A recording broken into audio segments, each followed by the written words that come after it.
All right. Good morning, everybody. It is 8:28 on Saturday morning. I'm Jasmine, small business lover. Welcome to the channel. We have a very special guest with us today. I won't steal her thunder, so I'll let her introduce herself. Hi, morning. My name is Yvonne. My business name is Poetry by Yvonne. So what I do is I'm a typewriter poet, and I honestly love it. I can't wait to tell you more about this. Well, one shout out for the coffee. Thank you. Of course. First, coffee. Yeah, I mean, I caught you at the tail end of the old store, of the old Yes. location. And I remember at that time, I want to do more intentional events that Uh-huh. offer services for customers. Mm-hmm. And I asked Pat, like, hey, you're doing a ton of pop-ups. Do you have any friends or any pop-ups that you feel would be a good addition to the store? She's like, girl, you need to hit up Yvonne. She does on-demand poetry. So tell me that. Like, what do you do? Well, my fancy way of saying this is I take pieces of people's souls, their heart, their feelings, and I just turn that spirit into words, into something tangible like poetry. But basically, what I do is people give me any topic they want, and I write a poem on the spot. Okay. Oh, aw. I also love hearing stories like those where, people say, "Oh, I'm gonna frame this," or they just use my poem as something to inspire them for the day. When they look at it, it just makes them smile and it just gives them a little boost. Like one of the Huh? biggest inspirations behind the podcast. Oh, Seriously. Because, good, because I'm a chatterbox. Mm-hmm. and then I learned your story, at least some Mm-hmm. of it. I'm like really Mm-hmm. interested and intrigued. All right, and I'm ready to do it. That, So let's roll back to December 2023. I got fired from my job. I was in banking. So I guess what happened was an imposter came to the bank. I got hit, I got fooled, got bamboozled, and I got let go. So, I tried to stay optimistic, like, okay, this is going to no, this is pushing me to for something bigger, because I don't see myself long term in banking. So it's like, all right, maybe there's something better out there. I'm gonna find it. And then I quickly realized, like, oh, the job market's terrible. It's like the rules that in finding a job were different then than when I first got into the bank. It was harder, it was more competitive. I struggled. I was optimistic, but also desperate. I was desperately optimistic, like, I'm gonna get a job. I'm gonna get my dream job. This is why I got fired. But I really needed that struggle looking back because, I mean, I'm taking myself back right now to like those days of despair, those days where I wake up and I didn't want to get out of bed because that means having to park myself in front of the laptop, scroll through Indeed, and spending hours, even with AI, to tailor my resume to a job posting. I like to like, okay, this seems fine. I would be okay with this, and then not hear back, and then just all that. And it was, yeah, it was one of the hardest things that I had to go through, I guess, in life because my challenge was, who was I without a career? That's where I struggled. Yes, yes. right? Yeah. So that's where I was coming to terms with myself. That existential crisis of, who am I without a career? I don't have, I just felt like, I mean, I know who I am, but I don't have anything stable to fall back on. I don't, it's just a whole identity thing. And then on top of that, I filed for unemployment. It got declined. I was telling my friends about it. Told me, just file an appeal. Here's how you do. They helped me out. Okay. The months passed. Still didn't get a job, but I did get a career coach from a nonprofit. So shout out to Angela. She is such a blessing. She helped me, like, okay, so this is what you do to resume, interview prep, network. She was honestly a lifesaver. I got to vent out that. And like, there were jobs that I was like, "Oh, I want to work in Mattel, I want to work in a museum," and I was so optimistic that I was gonna get it, and then it crushed me when I didn't. So eventually I learned from her that, okay, we may have to network to find you a job. because, cold applications aren't doing it. So it's like, okay, I have to go out, meet people. Hopefully they know someone that who's hiring. And then, just to build connections. Like, okay. So I thought maybe I'll go to a meetup, you know? And then I found a writing meetup. I haven't really written, honestly. I mean, writing is I would say a natural skill or a natural talent of mine, and I used to write fiction. But I kind of went on hiatus like around 2018 when I moved here because it's like I don't want to just write about imaginary stuff. I actually kind of want to live my life for a while. So last year, May, I joined a writing meetup in Redondo Beach just to like start practicing writing and hopefully meet other people and, talk to them. Funnily enough, I didn't get to talk to them much because the meetup was in a library. So it was like, like the small chatter there was like, okay. Yeah, I know. I think we couldn't talk much. Okay, fine. I'll just practice my writing. And of course, it was terrible at first, but I expected that because I haven't done it in years. So I just had to push through, keep writing. I also have a friend. He's a poet, and I thought, And then, I was talking to him, thinking maybe I'll try to teach myself how to write poetry. You know. So I took one of his poems, and I made a companion piece for it, like just like inspired by it. Just tried my hand in it. I didn't, I didn't think much of it, but when I showed it to him, he was genuinely impressed. Right, just like really he was like stunned like you wrote this like and that was my first well it's a prose poem but he was genuinely impressed. I'm like, oh, okay, I guess my writing talent kind of um transitioned well over to poetry. It works with it. It's like, okay, so let me try writing some more. And I showed it to him. He was like, it's like, oh, okay, like you're good. It's like you got it. It's like, okay, all right, I think I got something here. Quit writing fiction. Yes. Okay, so you were working at a bank. Yes. Then for fun, you were doing fiction. Well, I mean, years ago, I was writing fan fiction. Yeah, and literally just we're figuring things out along the way. It's like I'm glad it looks like we have our stuff together, but we're honestly just figuring it out. I get it now when people say that. It's like we're just figuring it out along the way. Um, how like did you always have typewriters? No, I specifically bought it for Poetry by Yvonne. So sometime last year, this typewriter poet's Instagram profile got fed into my algorithm. Her name is Olivia Dodd. She's a typewriter poet based in London. So she would go out to public parks, set up a little table with her typewriter, and she would write poetry for strangers passing by. And that's she has a huge Instagram following. Olivia Dodd. Okay, so I saw that what she was doing on the videos she's posting on Instagram, and I'm like, oh my god, that is so cool. I it's like I want to do that. So it's like I would do that as a side hustle, like because I was still looking for my dream job back then. So remember when I told you that I filed for unemployment, didn't go through, but then I appealed. The appeal finally was successful. I got my payments lump sum so that I managed to pay off the credit card debt and use the money to buy the materials I needed for my business. Because it's like, you know what? I got no interviews coming up soon. I'm still trying to go out, meet people. So you know what? I'm gonna build a business. I have nothing to lose at this point. So it's literally just jump in, you know.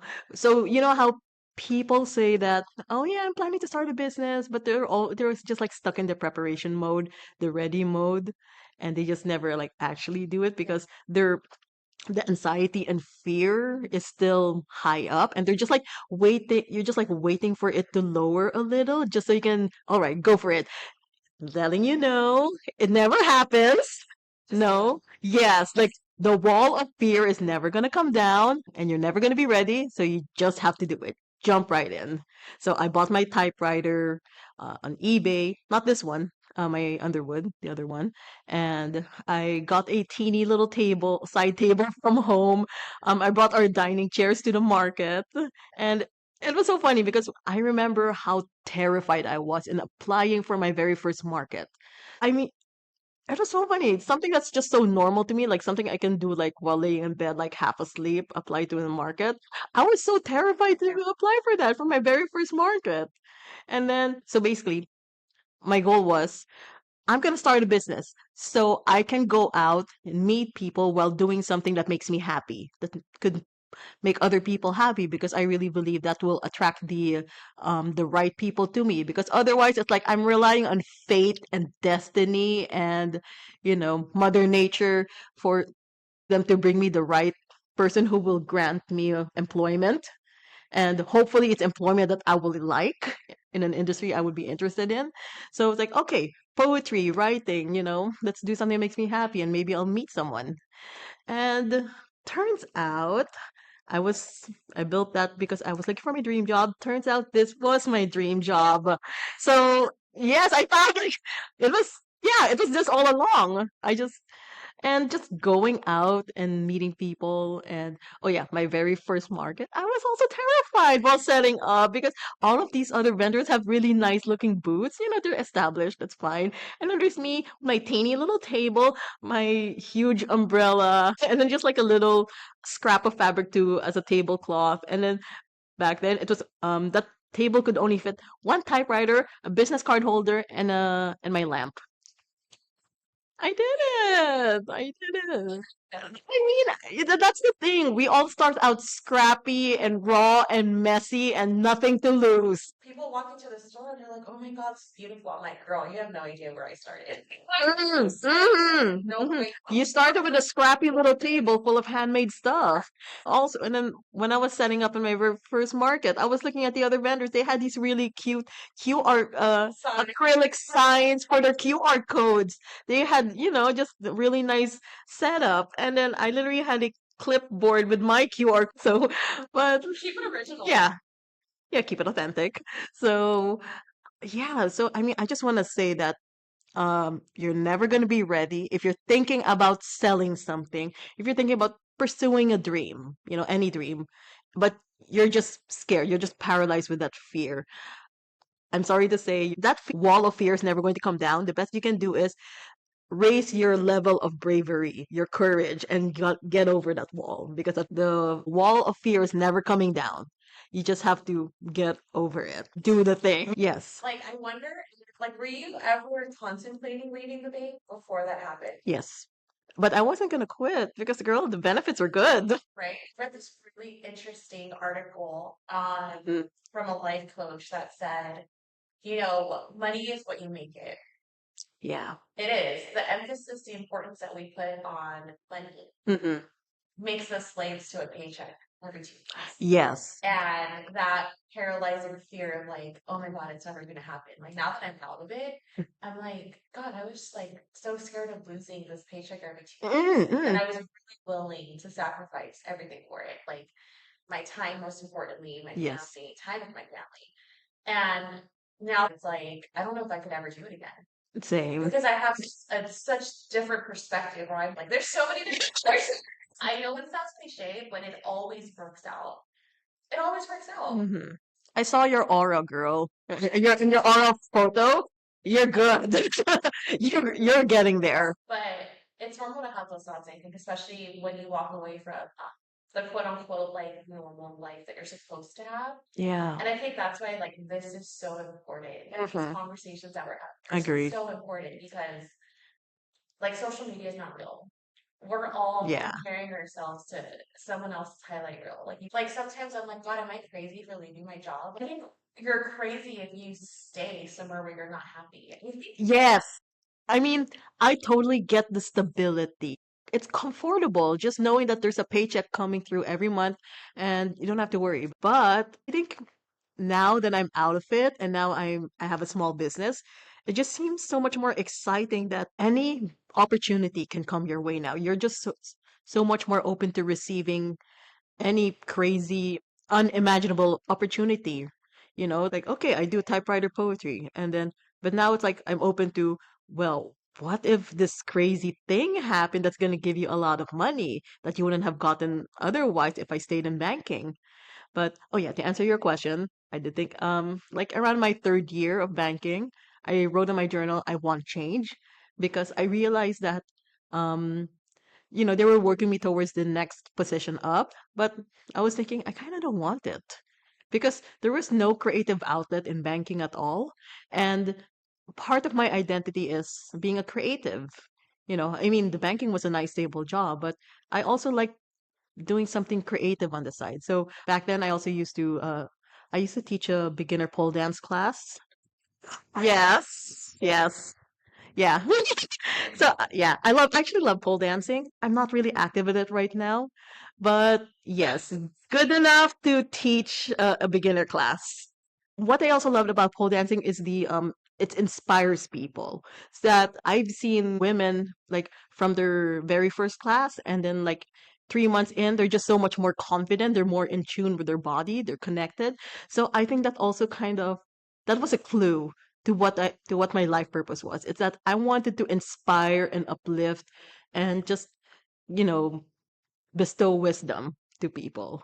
So that was one clue. What was one of the most like? Have you ever been a poem where you were like, "Oh my God," like where you got emotional? Yes, absolutely. Okay. The last one, like the one that popped into my mind was it was about this woman's pet dogs who have passed away. And so the timeline was my dog passed away last December. And so that was a Tuesday. And I was just so distraught because that was my very first experience with pet loss. Like for a pet that I've really bonded and loved, and to lose him, that was really hard for me. I had a market the Sunday after that, and this pet portrait artist from the same market, she saw me and is on her way to the bathroom, and then she was like, "Oh, can I get a poem?" And then she asked for a poem about her two dogs who have already passed away, but those two dogs helped inspire her business to draw pet portraits for people. So I poured out my grief onto that poem, and I was halfway through reading the poem, I was sobbing, but I pushed through. But also, that's what led me to collaborate with her. What we do together is honestly like I have not seen anything like that before. She draws the pet, I write the poem about the pet. And it's such a wonderful piece of art that we give to these pet owners. I got it. Because, sometimes I will experience imposter syndrome. For sure. Everyone does. I describe it as it's like I draw a circle and then everyone's like, "Oh my God, that's an amazing circle." It's like, "This is the best circle ever." And then it's like, "Yeah, thank you, thank you." And then at the back of your mind, you're like, "It's just a circle." Yeah, but it's um it's my circle. No one else can draw that circle but me. Sure. I do feel though like the Mhm. world is shifting, Yes. and I feel like big corporations are picking up on that. Like if Mm-hmm. you pay attention to big box advertising, I Mm-hmm. don't know if it's just my algorithm. You can tell that they're trying to appeal to the small business, like trying to target Uh, yeah. I mean, yeah. Think also with the rise of AI and social media. So, what comes up must come down, there's a yin, a yang to everything, even trends, like what was trendy once before, now the opposite is in. With the rise of AI and social media and just the screen to screen connection, I think what people are craving now more for is human connection.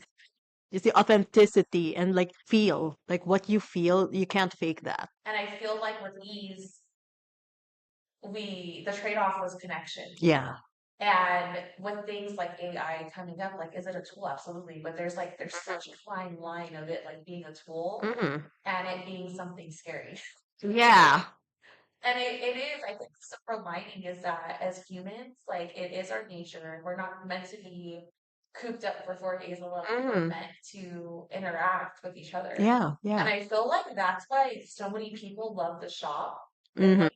Because the level of service is amazing. One, the cashier Hmm. is great. Yes. Hi. But it's also, again, like, yeah, you can go to Target and get cool stuff. But if you go Hmm. to our store, like, there's going to be pop ups, there's going to be Yeah. small There's something going businesses. on. It's like, it's just different. And I Hmm. think with the rise of all these things that are trying to provide convenience and all Mm-hmm. automation. You just feel anxious and Yeah. disconnected, and that isolate. And the way I see it, it's like us humans, it's like it's in our very DNA to express energy. Like, we're not just meant to exist as a single atom. We're meant to express, whether it's energy, whether it's to multiply. It's whatever energy we have in ourselves. We can't hold it in. And that's why we need that connection with other people, because it's how we thrive as a community. And also with how the world is going right now, I think it's so important that we build community. Yeah, and I think that's what's going to save us at this point. Just rebuilding that human connection. I don't consider myself playful, but I am observant. And like Hmm. what is going on in the world today scares the shit out of me. Like it Yeah. does, it scares me. It's almost like there's an attempt to control narratives Hmm. and erase culture. Yes. And that's terrifying. Hmm. And that's why, and I really want the second quarter in spring to be about that. Hmm. I don't know if you saw, but we are doing a collaboration with the Now Let's Foundation, and it's geared Oh. towards, it's literally reconnecting with your ancestral roots. Oh, So okay. we're going to be doing, with two guest facilitators, Mm-hmm. a seed ceremony where we're literally going to be planting seeds Oh. with a sound bath, and then you're going to move into making a candle and creating a candle to honor your ancestors. It's going to be a really Oh. great. I'm putting together the Nagano market. Mm-hmm. Someone's going to for highlighting Filipino makers. Yes. And I can't wait Okay. for that. Like I I can't know that's gonna be lit. I know the group chat was. I know the group chat had all the introductions, but then we started talking about playlist. I'm like, we should. like Yes. so I'm so glad that you said that. Okay, we're about 40 minutes in. Oh, has it already been? Yeah, it's even going. I know. It's like I haven't even. It's like I feel like we're only halfway. Hold on. I could talk to you all day. Do you have because I feel like okay, so I voluntarily resigned. Mm-hmm. And I'm gonna be talking about that this Sunday for the coffee and gap session. I'll see you. I'm coming. I voluntarily resigned. Mm-hmm. You were kind of thrown into it Yes. where it wasn't an option for you. Mm-hmm. Do you have any advice or words of wisdom? Because I mean, Mm-hmm. not many people have. It's okay. Maybe you Mm-hmm. want to start a business. Maybe you're Mm-hmm. not creative, and that's Yeah. okay. Yeah. Do you have any words of wisdom for someone going through it? Yeah. Do you have another 40 minutes? Okay. Let's see. One is for something big, crazy that happens in your life, it's making space for something better to come through. You may not know how it looks like. You just have to blindly trust and have faith. Be a delusional optimist, because it's either that or you're pessimistic and you're sinking and you're just drowning in anxiety and despair, and which I did for a while. But eventually I realized, wait a minute. I remember there was this one day where I woke up and I was thinking, I don't know what to be grateful for. My life sucks right now. But then I realized, wait a minute, this is not me. This is not my normal way of thinking. So I needed to reprogram my mind. So if you're in that hard time of your life, I would start small just by listening to positive affirmations.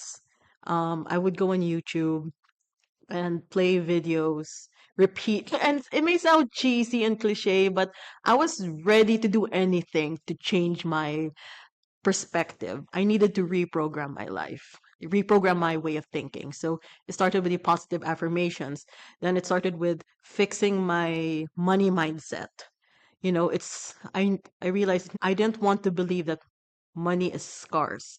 Money is a limited resource. But with the money mindset videos, I was um drinking basically on YouTube. I realized no, money is actually energy. It's an infinite source, and we were just led to believe that there's only one funnel for money to come your way. No, there's actually infinite funnels, and all it takes is just trust and a good mindset that you're open to receiving. So, and also it will get better. Yes. And it's not, we're not just saying that, it's not just lip service. It's not just, it's, here's the logic. For every yin, there's a yang. For every up, there's a down. When we inhale, we exhale. So the bad thing that happens in your life is something crashing down so that it can make space for something good to grow. Like sometimes when farmers plant their crops, sometimes they need to burn it just for it to grow better in the future. So it's kind of like that. If it also means like, okay, what do I do now? I lost this thing. What do I do now? Like keep looking forward because there is something out there. You may not be even able to imagine it right now. It's just something crazy out of the blue. You're gonna find it, you know. Also, this is what I always tell people when they're searching for that life purpose. Like, what am I meant to do? Just live life because it will unfold at the right time. And there are, I always say this, there are clues in your past that will lead you to where you're meant to go because it's like you're meant to experience those certain things in life.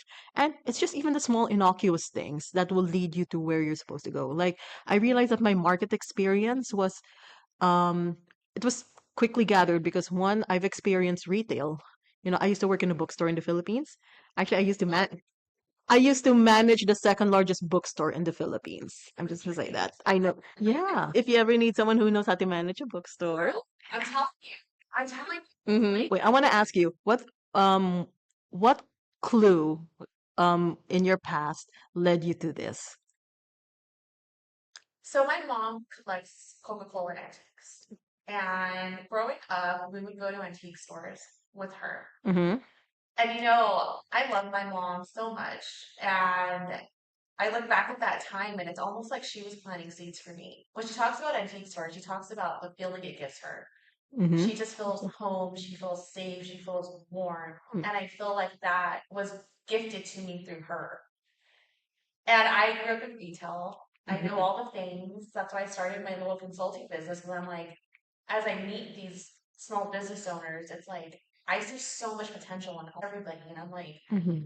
God, let me just help you guys re-merchandise your food or let's go walk your store for sales deficiencies or efficiencies. Like, let's figure this out. There's a method and strategy in almost everything in retail. Mm-hmm. Everything in a big box retail store is strategically placed, everything with intention to sell. Yes. And I know those things. Visual So, merchandising. how do I make those worlds collide? And that's where Local Gem Collective came into play.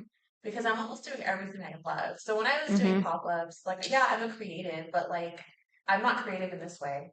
Mm. I'm a, I like to think I'm a natural leader. You are. I have the, Ma'am, you're building a community. You are a natural leader. I have the business savvy to effectively manage a business. So those worlds collided. Clues in my past, though, I am so big on like there's a book called like I love Rebecca Campbell. Like, I love her books. There's a book called The Soul Frequency. Oh. I love her. I started a book club at the Colony Wine Merchant in Anaheim, like maybe like 10 years ago. I'm like, look, I love this book. It helped me so much. Like I wanted to share it. I wanted to share it. I messaged her on Instagram. Dude, she replied. And I was What'd she say? I have the video. She FaceTimed us. Okay, I'll tell you two things and then we're gonna move on. When I was really going through it. So my grandfather passed away in May of 2023. And me and my husband went to Oregon. And I was already super like just not happy. Like I thought, you're kind of trained to like want more, and there's that golden carrot of like promotion. Yeah. And I finally got there, and I'm like, what is wrong with me? Like I'm not happy. Like, I'm not making all this money, but like I'm genuine. Like I feel like a vessel. I'm just empty. I'm coming home depleted. Like I just was not happy. So we go to Oregon. My husband's at this brewery, and I'm walking to downtown. So have you ever heard of the Salty Raven? No, I don't think I have. Oh my God, it's in a. What is it? She creates like children's books, and Oh. it's basically art. So I find the store, and I'm in there, and this lady worked there. We start talking, and I'm telling her my story, and that was the first time I was able to really speak about how I was feeling. And she gave me these like crystals and Mm-hmm. rocks from the beach. And she's like, whenever you feel sad, just hold on to these. She's like, these are mine. I'm gonna give them to you. And I was like how? Like how are people so kind? So we go back to the Airbnb and we were staying on the coast by this beach and like Mm-hmm. from our balcony you could see this tunnel and I was like so intrigued. I'm like, this is Mm-hmm. so interesting. So we go through the tunnel. I have a hair clip that's the yin and yang. There's graffiti on the wall Mm-hmm. with it. I had it in my hair with a Okay. yin and yang and it said like follow your dreams and Oh. trust your path. And I Mm. was like, how interesting is that? So then we get to the other side of the beach, and it's Mm-hmm. this like, or the other side of the tunnel, and it's this beautiful beach. Mm-hmm. I've seen that beach before in my dreams. Oh. That's Oh, that's a sign. like crack. Like I was like, "Oh, I've seen this before. Mm-hmm. Like I've seen this before, like 4 times. Has that ever happened Like, to you? huh. Be- Seeing something in my dream? Yeah, I mean like deja vu, but nothing that brought me to tears My God. though. So that Like, happened. uh-huh. When I opened the store in March, like when the buzz was done, Mm-hmm. like Home Depot has my life, the Okay. store is officially open. Mm-hmm. The buzz is gone. Like the high is Ah, yes. I was just, oh my God, what did I do? My 401k, my stock. And I'm just like having like the worst fun. So my husband's birthday is in March. So I go to Los Alamos and Mm-hmm. I love it there. So we're walking around and I remember that was the first time in like a long time that I felt like genuinely happy. Like I Mm-hmm. could feel the sun, like it was Yeah. that kind of day. And then I get back into that headspace. Like your 401k is gone, like the stock's gone. Mm-hmm. What do you do for benefits? You don't have dental? So we're walking downtown, and I'm like Mm-hmm. about to cry because I'm just like freaking out. Uh-huh. And I see this sign that says you're exactly where you need to be. Oh, I love those. It's not That's on the building that says that mm. because that sign gave me so much peace. And that's where I'm like, are we delusional? Like, Yeah, that's also the same mantra I was repeating when I was going through my job search struggle. Like I'm exactly where I'm meant to be. I meant to struggle, but the hard part was knowing when is the struggle gonna end. Yeah. But I think what we both have in common was we were both stubborn about our happiness. Yes, because during my job search, I was thinking also like, they were telling me just apply to Starbucks, just apply to like that. But it's like I'm not gonna be happy there, and I really want to be happy, as selfish as this sound. honestly, like, I'm not like losing my grandpa was the hardest thing I've ever gone through. But that taught me so much about how you're supposed to live your life. Yeah. Like, we're not meant to be unhappy. Hmm. It's crazy to think that you have to be unhappy to be happy. Yes. Yeah. Like I think I was told like, it's just a job. It will lead you somewhere, you know? It's like your job doesn't have to make you happy. It So just has to give you money and for you to be happy to live. the Daily Stoic, I read it every day. Mm-hmm. It's a passage a day. One of the most impactful passages that is like, I say it and I think about it all the time. Nothing is yours. If you get into the mindset of nothing is yours, Mm-hmm. you're kind of embracing the Detachment. detachment, but you're also more inclined to be grateful because Yes. you think about how devastated we were when we lost our jobs. Yes. Like it was never mine to begin with. I mean, no, not to begin Yeah. with. Actually, when I came back a couple days later to pick up my last check, and they already were training someone. And Yeah. I'm grateful for that perspective. Hmm. But you're now working with a higher level of Yes. perspective. It's like you now know what matters in life. And post corporate life, it's like we only have one life. Yeah. Why waste it now on something? I mean, sure, it's stable and you know, you might be living paycheck to paycheck and, understandable, but to not seek your higher purpose, to seek a better life for you, to find the thing you're meant to do in life and stay focused in your work, keep the blinders on.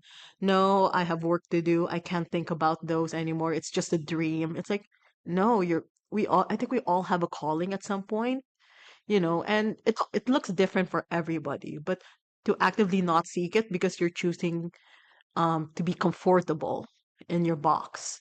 It's like we only have one life.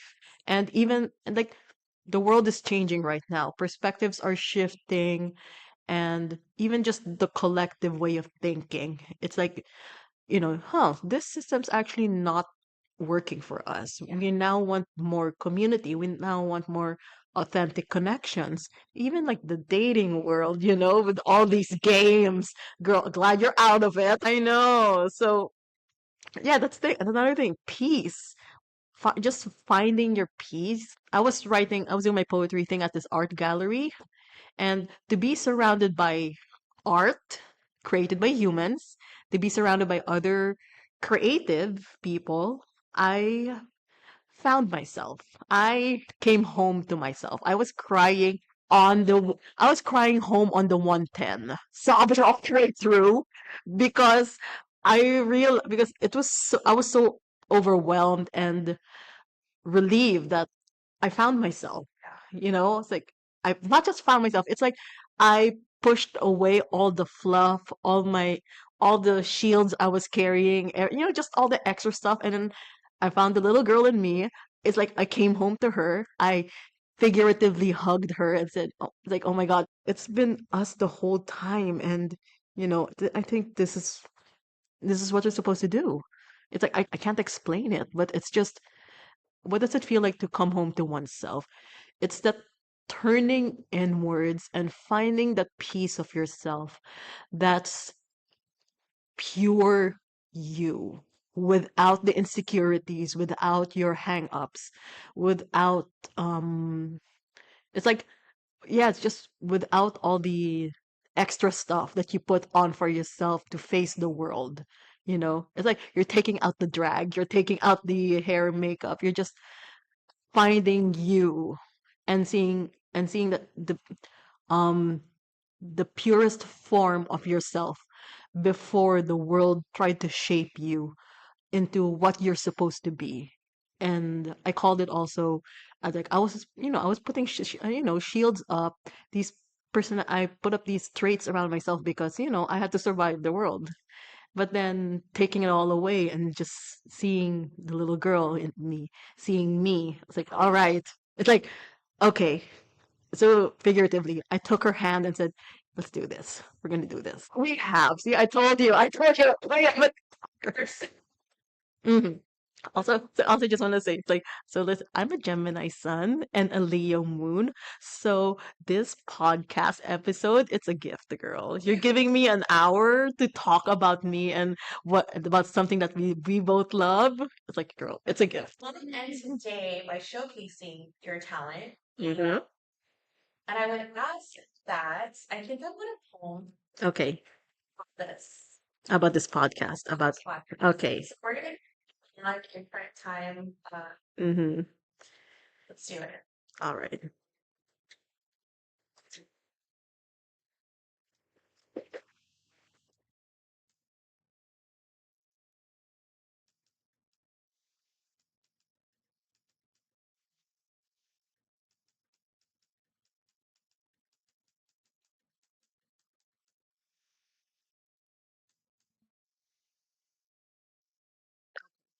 Let me read it. It's okay. On a foggy Saturday morning, cold garage homes the warmest conversation. The blankets our hearts feeds the soul. Shine a beacon of light to tell you there will always be hope. Thank you. Aw, Thanks. thank you, Jazz. It's been an honor, seriously. I'm Please. so glad that I know. I mean, it's just like how we came together, and at this point, I'm a regular here at Local Gem, and I just love it. Yes, we are. We are pinsan.